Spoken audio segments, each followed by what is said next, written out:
आप देख रहे हैं आवाज इंडिया टीवी। इस वक्त हम बहुत महत्वपूर्ण और गंभीर विषय पर चर्चा करने वाले हैं। वे है प्रेस की स्वतंत्रता या जिसे हम संवैधानिक हक कहते हैं, जिसको हम हमारी स्वतंत्रता से जोड़ते हैं। हमारे साथ इसी विषय पर चर्चा करने के लिए डॉक्टर सुरेश खैरनार जी है, जो अपनी पैनी नजर रखते हैं और देश में जो भी चल रहा है उस पर बेबाकी से बात करते हैं। डॉक्टर साहब, आपका बहुत बहुत स्वागत इस चर्चा में। सबसे पहले तो यह है कि जिस तरह से हम देश का माहौल देख रहे हैं कि एक तरफ एक मेन स्ट्रीम मीडिया है जो सरकार के साथ मिलकर सरकार को प्रमोट कर रही है, क्योंकि मीडिया का पहला काम होता है कि सरकार का विरोध करना, जहां जहां सरकार चूकती है उसको रास्ता दिखाना। तो मेन स्ट्रीम मीडिया जो है इस तरह का काम नहीं कर रही। कुछ मीडिया है जो पोर्टल हो गए या यूट्यूब चैनल हो गए या सोशल मीडिया होगी, वो इस तरह की हिम्मत दिखा रहे हैं कि सरकार के खिलाफ बात करें, और ये उनका संवैधानिक हक भी है। लेकिन इसी संवैधानिक हक को अब मारा जा रहा है।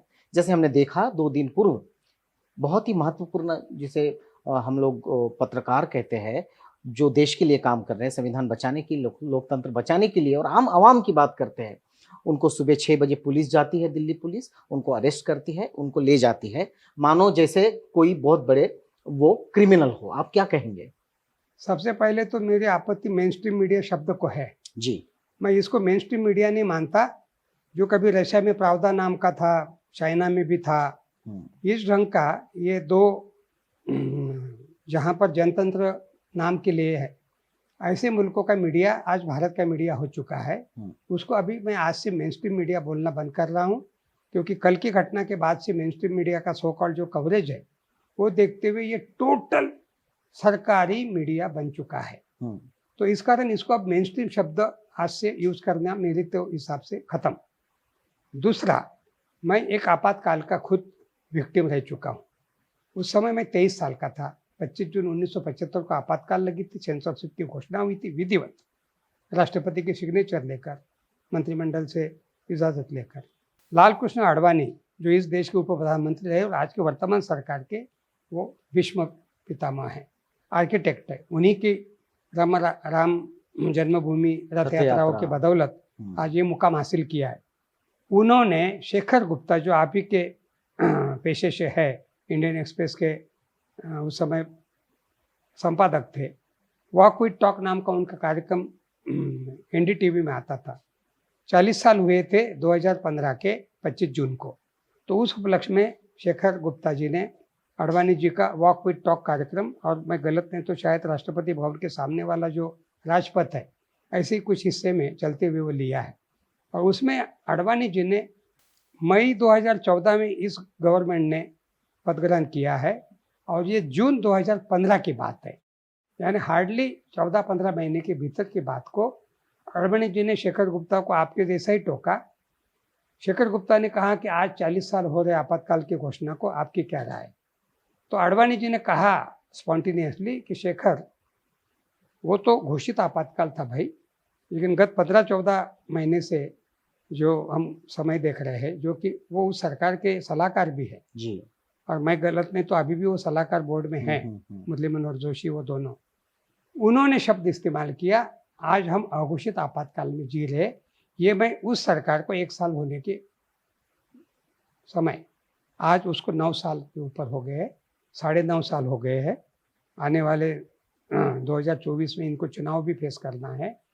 तो 9.5 सालों का पूरा अगर जायजा लेंगे तो कल की जो कार्रवाई है उस 9.5 साल की इस सरकार के फेल्यूअर की, फ्रस्ट्रेशन की कार्रवाई है।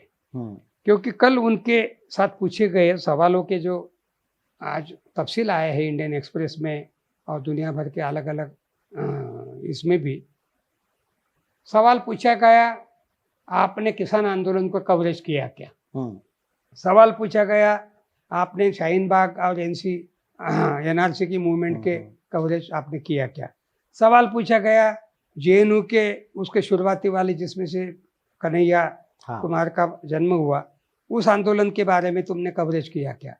सवाल पूछा गया, इस देश में जो भी विभिन्न ये कोविड के कारण जो मजदूरों का जो पलायन शुरू हो गया था आनंद फानंद में, उसको तुमने कवर किया क्या? मतलब इस सरकार के कार्यकाल में जो ऐसी चीजें थी जो इस सरकार के लिए कलंक है, उन बातों को कवरेज करने के ही सवाल इनको पूछे गए। चाइना का फंडिंग का एक भी सवाल नहीं है उसमें। चाइना की फंडिंग की बात है तो वो तो डायरेक्ट पुरकायस्थ प्रवीर, आप ईडी है, आईबी है, रॉ है, आप 2018 से इस बात की इंक्वायरी कर रहे हैं, तो आपको इस बात के लिए रोका किसने है? और एक सवाल पूछा गया, प्रीतम जी, उनको चाइना के भारत के प्रवेश मतलब जमीन दखल करने के बारे में इन लोगों ने सभी ने कहा कि हमने भारत सरकार को सवाल किया है कि हमारी इतनी बड़ी जमीन दखल कर ली गई है शत्रु राष्ट्र की तरफ से, वो फराटे से वहाँ से रोड बनाया जा रहा है 4-4 8-8 लेन के, इसके बारे में भारत क्या कर रहा है?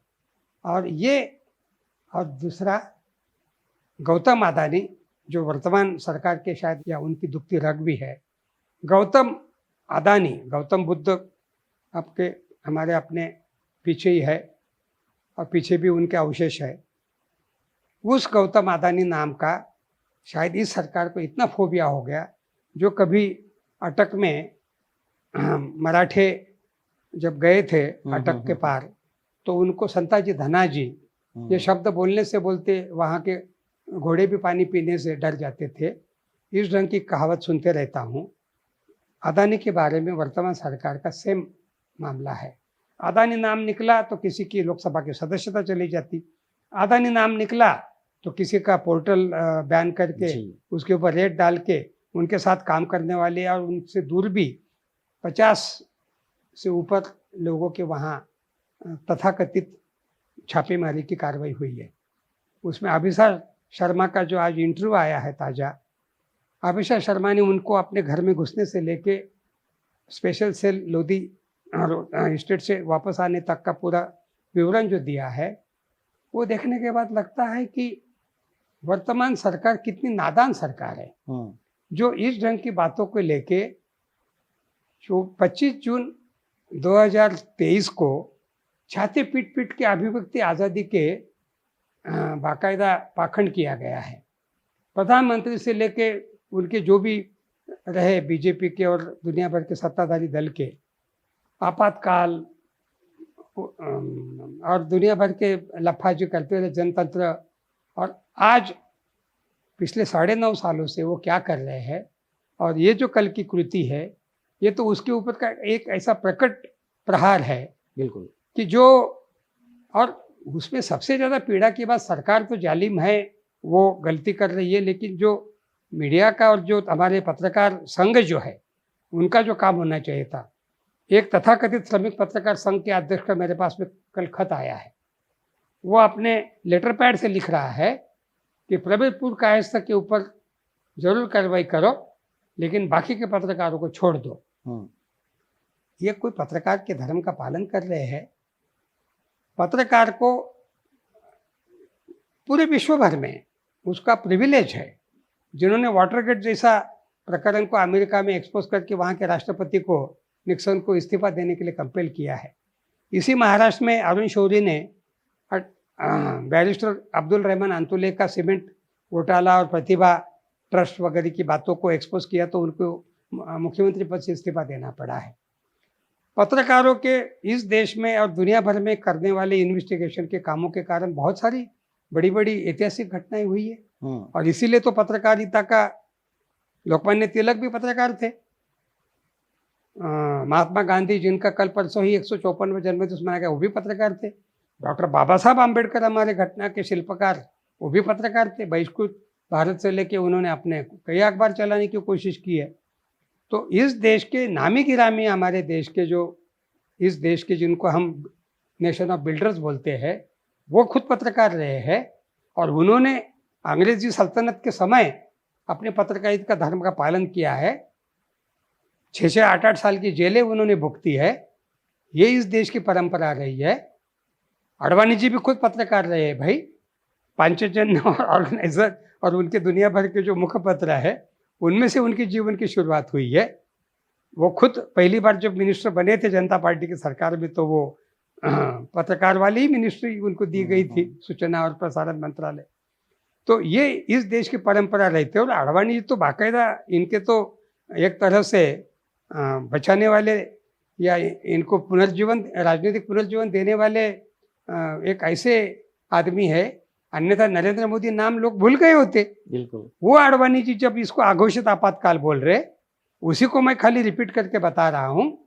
ये उन्होंने आज से 2015 मतलब कम से कम 8.5-9 साल पहले बोला था, और आज मैं 9.5 साल के बाद में दोबारा उसको रिपीट कर रहा हूँ कि हम अघोषित आपातकाल के काल में हम जी रहे हैं, और कल की घटना ने प्रकट रूप से सिद्ध कर दिया है। बिल्कुल। डॉक्टर साहब, एक महत्वपूर्ण बात है कि पत्रकार है, बड़े गुनहगार नहीं है, अपना काम कर रहे हैं, उसको अलग तरह से भी ट्रीट किया जा सकता है, लेकिन उस तरह से उनको अरेस्ट करना, उन पे यूपीए लगाना, तो यूपीए लगाने का और पत्रकारिता का क्या संबंध है? इस तरह से यूपीए क्यों लगाया होगा? उस कानून का इतना बड़ा दुरुपयोग अंग्रेजों का समय का अगर छोड़ दे, जालियनवाला कांड के बाद अंग्रेजों ने ये कानून लाया है, जिसको इन लोगों ने उसी ढंग से जारी रखा हुआ है। उस कानून को पत्रकारों के ऊपर या कोई एक्टिविस्ट अगर होते उनके ऊपर लगाना, ये सबसे बड़ा उस कानून का दुरुपयोग है। ये कानून लगाना चाहिए वो संसद में गाली गलौज करने वाले लोगों के ऊपर। ये कानून लगाना चाहिए जो मालेगांव बम ब्लास्ट में इन्वॉल्व होने के बावजूद संसद में जाके बैठते उनके ऊपर। ये कानून लगाना चाहिए जो लोग गुजरात के दंगे में इन्वॉल्व है, जो लोगों ने भागलपुर से लेके दुनिया भर के दंगे किए, और अभी भी मॉब लिंचिंग से लेके देश भर में मणिपुर आज भी जल रहा है। आए दिन मणिपुर की महिलाओं से लेके नवयुवकों को जिंदा मारे जाने की घटनाएं, नंगे करके घुमाने की घटनाओं, वहाँ ये कानून का उपयोग न करते हुए इस ढंग के लोगों के ऊपर इस कानून का जो दुरुपयोग चल रहा है, ये उस कानून का भी आप एक तरह से इम्पोर्टेंस कम कर दे रहा है। हालांकि वो ड्रैकोनियन लॉ है जी, वो ऐसा कानून इस देश में आज़ादी के बाद होना नहीं चाहिए, ऐसे हम विचार के लोग हैं।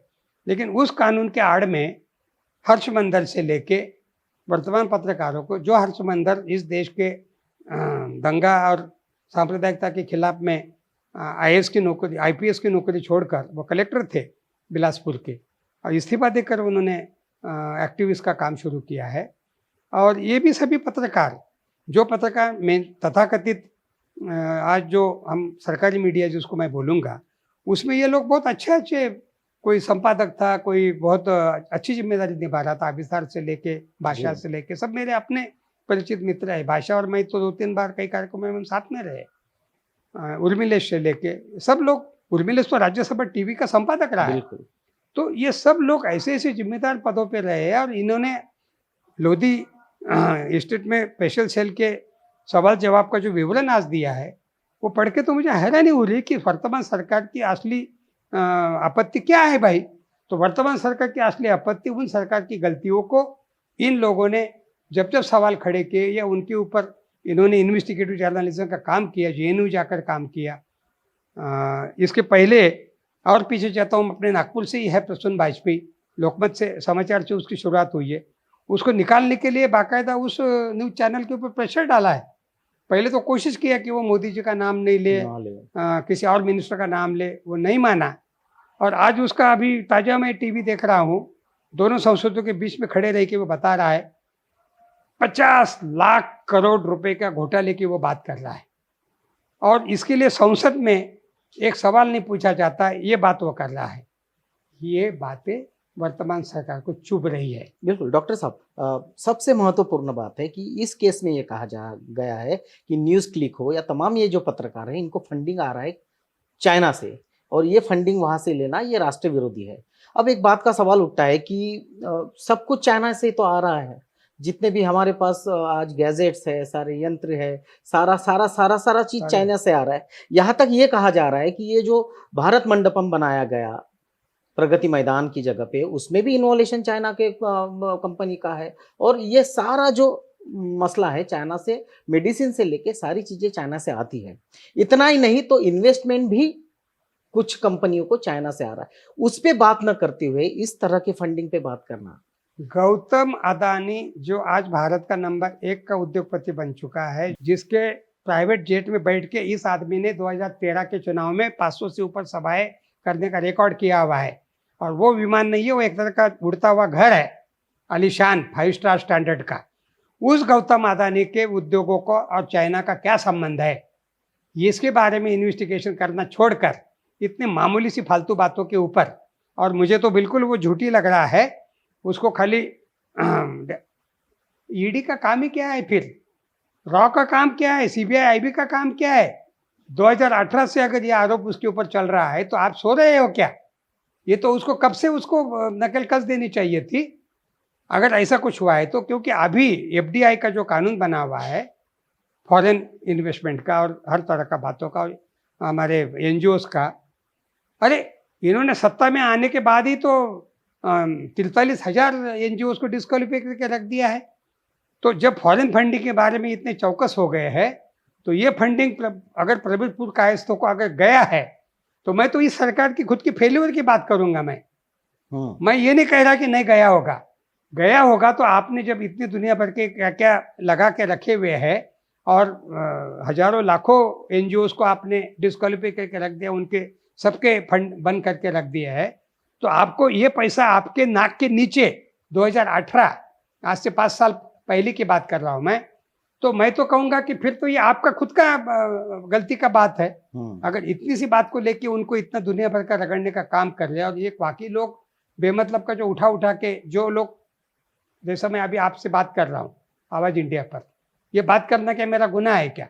इस ढंग के कुछ लोग जो कंट्रीब्यूट किए हैं, ऐसे भी लोगों को उठाने के और उनको पूछने की बातें की गई है। और सवेरे के 6 बजे उनके घरों में घुसे, जो कि उनके परिवार वाले नींद से उठे भी नहीं थे, किसी का बच्चा स्कूल जा रहा था। ऐसे समय में ये सब जो किया गया है ये बहुत दुखद है। दिल्ली पुलिस का दुर्दैव से जो इस्तेमाल किया जा रहा है, दिल्ली पुलिस का घोष वाक्य है सत्यमेव जयते, और दिल्ली पुलिस के उस सत्यमेव जयते की ऐसी की तैसी करने की कदम कदम पे जो कोशिश की जा रही है।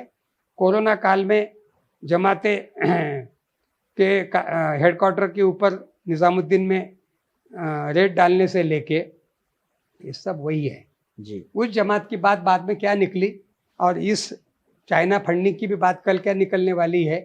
ये दोनों अगर बातें देख ले तो इस सरकार की ये जो एक बचकानी हरकत चल रही है, कोरोना के समय से लेके अभी तक की, नोटबंदी से लेके लॉकडाउन से लेके हर तरह की नाकामयाबी छुपा है, और उन नाकामयाबी को रेखांकित करने का काम आप जैसे ये सब पत्रकार करते हैं, और इसीलिए इस पत्रकार को इतना मिर्ची लग रहा है। बिल्कुल। अन्यथा इस सरकार का कोई, जिस ढंग के पत्रकार इनकी भाटगिरी कर रहे हैं उनके बारे में इस सरकार को कोई लेना देना नहीं, लेकिन ये जो पत्रकार है, जो पत्रकार क्रिटिकल है, होने चाहिए, ऐसे विचार का मैं हूँ। ये अगर खत्म हो जाएगा तो इस देश की अभिव्यक्ति आज़ादी ये शब्द इस्तेमाल करने का कोई मतलब नहीं है फिर। बिल्कुल, एक बहुत ही गंभीर बात है कि जिस तरह से ये जो खोजी पत्रकार है या जर्नलिस्ट है, ये सरकार विरोधी जो कार्रवाई होती है उसको बाहर लाते हैं। जैसे हमने देखा कि हिंडनबर्ग को उन्होंने सामने लाया, पनामा को सामने लाया। इस तरह का जो एक्शन सरकार ले रही है, क्या सरकार को कुछ ऐसी आशंका है कि और भी कुछ मामले जो इसी तरह से जुड़े होंगे, क्या ये पत्रकार आगे लाए, इसलिए अभी से उन पर लगाम कसने की ये कसरत सरकार कर रही है? ये सरकार पिछली सरकार के जो एक्सपोज किए हुए मामले थे मीडिया के द्वारा जी, उस अनुभव को देखते हुए सावधान हो गई है जी, और इस कारण वो सरकार को जो जाना पड़ा उसमें से कुछ मामले झूठे भी थे, कुछ मामले बड़ा चढ़ाकर भी थे, कोलगेट से लेके सारे मामले वो सब। लेकिन वो जो उस समय जो बैंड बजाया गया और अन्ना हजारे को जो अभी चुप बैठे हुए हैं, उनको एक दूसरा गांधी बोलकर प्रोजेक्ट करके उनको दिल्ली में बैठा कर जो उनके आड़ में जो किया गया संघ के द्वारा, आज ये सरकार को खुद को मालूम है कि हमने ये पूरा दुरुपयोग करके इस्तेमाल किया था। इसलिए सरकार ये चीज़ों की, क्योंकि ये अनुभवी सरकार है, इसने ये सब खुद किया हुआ है ये पाप, और इस कारण ये सरकार अभी ये सब एक एक नकेल, क्योंकि प्रधानमंत्री भारत के इतिहास का ये पहला है जो मीडिया को सामने नहीं जा रहा है। इस प्रधानमंत्री ने 9.5 सालों में एक प्रेस कॉन्फ्रेंस ऑफिशियल जो हर प्रधानमंत्री का प्रोटोकॉल रहता था, जो नहीं कर रहे हैं। तो इस हिसाब से वर्तमान प्रधानमंत्री वर्तमान मीडिया की जो सही इज्जत करनी चाहिए वो बिल्कुल नहीं करते हैं, और ये लोग मीडिया फोबिया से, जो मीडिया बचा खुचा है, अभी तो पूरा सरकार का मीडिया बन गया है, तथाकथित सभी चैनल, मेन पत्रकार, मेन अखबार, लेकिन जो आप जैसे लोग कुछ जमीन लेके चल रहे हैं उनका भी आवाज़ दबाने के लिए ये प्रतीकात्मक कार्रवाई है। न्यूज क्लिक की कार्रवाई कुछ पत्रकारों के ऊपर दिखा के भारत भर के आपके जैसे पत्रकार जो कुछ काम कर रहे हैं उनको भी वो मैसेज दे रहे हैं कि देखो हम क्या कर सकते हैं। कल मुझे तक एक मैसेज आया है, कुछ और मैसेज आए हैं कि सर आप सावधान हो जाइए।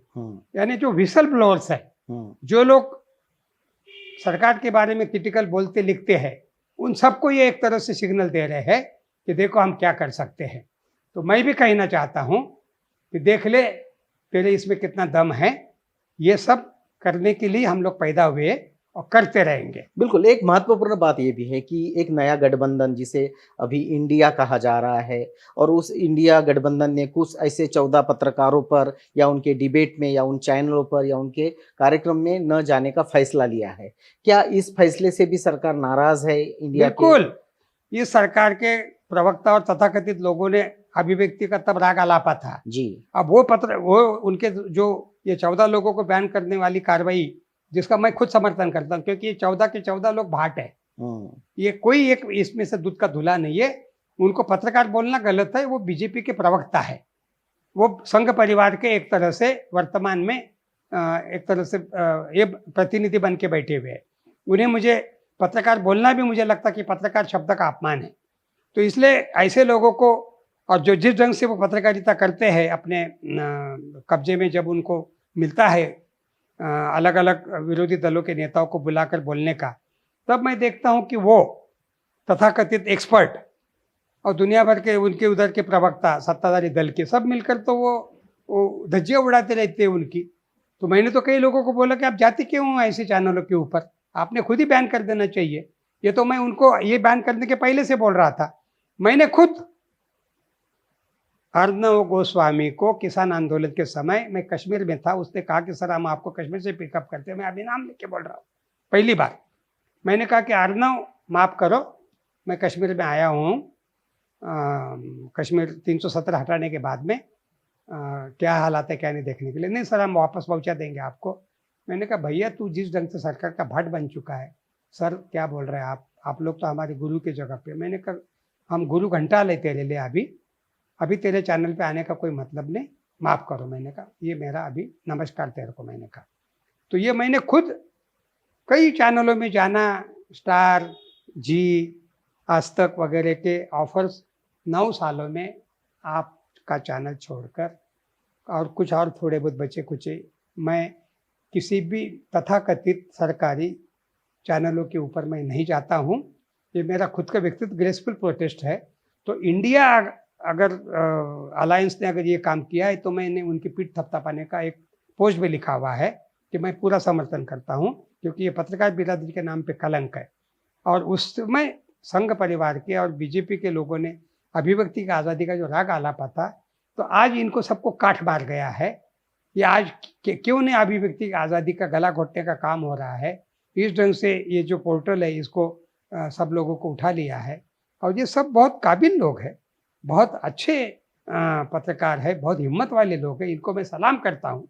और उनके मैं साथ में आज आपके बहाने में बता दे रहा हूँ कि मैं उनके साथ में खड़ा हूँ, बिल्कुल। अगर जो भी कुछ होगा तो।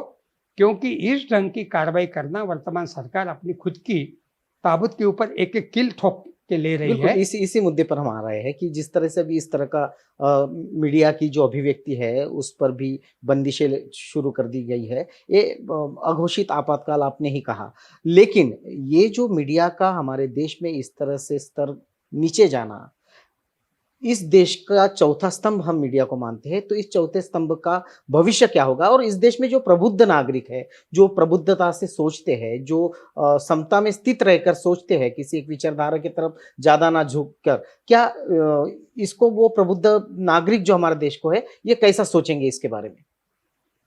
प्रबुद्ध नागरिकों का जो पल्स मैंने खुद देखा है, बहुत नाराज है। कल ही मैं वर्धा की यूनिवर्सिटी से वापस आ रहा था टैक्सी से, टैक्सी का ड्राइवर, ये मैं इस देश की पल्स मानता हूँ। मेरे जैसा पढ़ने लिखने वाला छोड़ दीजिए, यूनिवर्सिटी में महात्मा गांधी जी के ऊपर मेरा भाषण था, वापसी में वो ड्राइवर मेरे से लगातार मेरे घर आने तक बात कर रहा था। और उस ड्राइवर का क्या शिक्षण है, क्या उसका बैकग्राउंड है, वो छोड़ दो। उस ड्राइवर ने कल मेरे घर आने तक इस सरकार को लेकर पानी पी कर जिस ढंग से उसने बातें की, ये मेरे लिए मीटर है ताजा कल का। और मैं इस देश के सर्वसामान्य लोगों की ये पल्स मानता हूँ। नरेंद्र मोदी को जांच एजेंसियों के और हमारे अलग अलग एजेंसियों के द्वारा ये पता चल गया है कि उनके पैर के नीचे की जमीन खिसकी जा रही है। उनका जो तथाकथित, भले वो 10 बार ड्रेस बदले, दाढ़ी के बाल एक एक अपने संवारते बैठे, क्या क्या करते बैठे, लेकिन उनकी इमेज बुरी तरह से तार तार हो चुकी है। और आने वाले दिनों में, और इसीलिए कल तेलंगाना की सभा में जिस ढंग से उनको मैंने घींगी आते हुए देखा, जिस ढंग से मुझे आप एक मौका दो, जो उन्होंने 2013 में ऐसा ही मौका दो का हाथ जोड़ के प्रार्थना करने के उनके मैंने पूरे दिल्ली भर में बस स्टैंड के ऊपर देखे थे, वैसा ही वो अभी वहाँ पर तेलंगाना में करते हुए देख रहा हूँ। और जो चेहरा मैंने उनको देखा है, तो ये उनके आत्मविश्वास का विलोप होने का लक्षण है। और उन्हें भी शायद अच्छी तरह से फीडबैक मिल रहा है, और इसीलिए इंडिया शब्द से नफरत हो गई है उनको। खुद ने शाइनिंग इंडिया, खुद ने मेक इन इंडिया, खुद ने टीम इंडिया, क्या क्या इस्तेमाल करके अब एकदम इंडिया शब्द से इतना फोबिया हो गया कि भारत के राष्ट्रपति, भारत के प्रधानमंत्री जैसे चीज़ें शुरू की, उसमें मोहन भागवत भी शामिल हो गए। तो इंडिया अलायंस से नरेंद्र मोदी को शायद इंडिया शब्द से नींद भी नहीं आ रही होगी। तो इस कारण उनका आत्मविश्वास बुरी तरह से डाउन हो चुका है। और सर्वसामान्य जनता महंगाई से, सर्वसामान्य जनता अपने रोज़मर्रा के सवालों से इतनी परेशान है।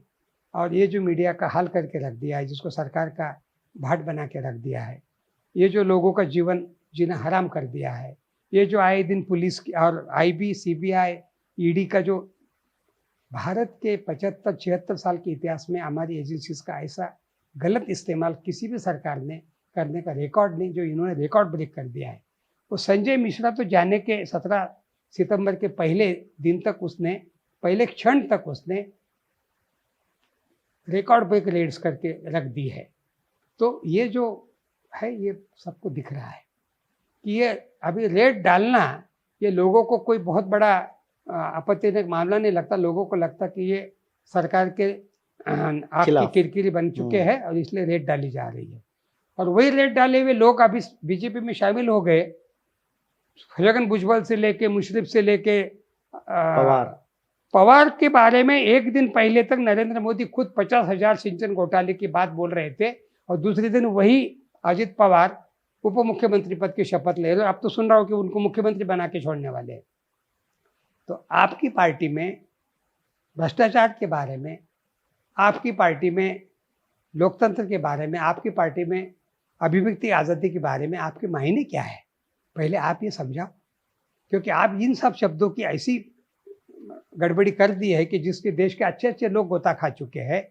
यही भ्रष्ट लोग आसाम से लेके, महाराष्ट्र से लेके, दुनिया भर में, नारायण राणे से लेके, सबके मैं नाम ले रहा हूँ, आठवले से लेके, आसाम का मुख्यमंत्री से लेके, मणिपुर का मुख्यमंत्री, आप राजस्थान में जाके महिलाओं के अत्याचारों की बात करते हैं, लेकिन आपने उसी गुजरात में, उसी मणिपुर में कैसे कैसे महिलाओं के अत्याचारों की बातों को बोलने का आपको दिख नहीं रहा है। तो ये जो सिलेक्टिव होकर आपका जो पूरा मामला चल रहा है अभिव्यक्ति का भी, तो ये एक ऐसी बात है जो लोगों को दिख रही है। नरेंद्र मोदी जी, आप भले किसी बिल्ली के जैसा आंखें बंद करके दूध पी रहे होंगे, लेकिन बाकी लोग देख रहे हैं आपको। बिल्कुल। इसलिए ये देश 1977 में भी अपना खुद का जमीर दिखा चुका है, और 2024 में भी दिखा देगा।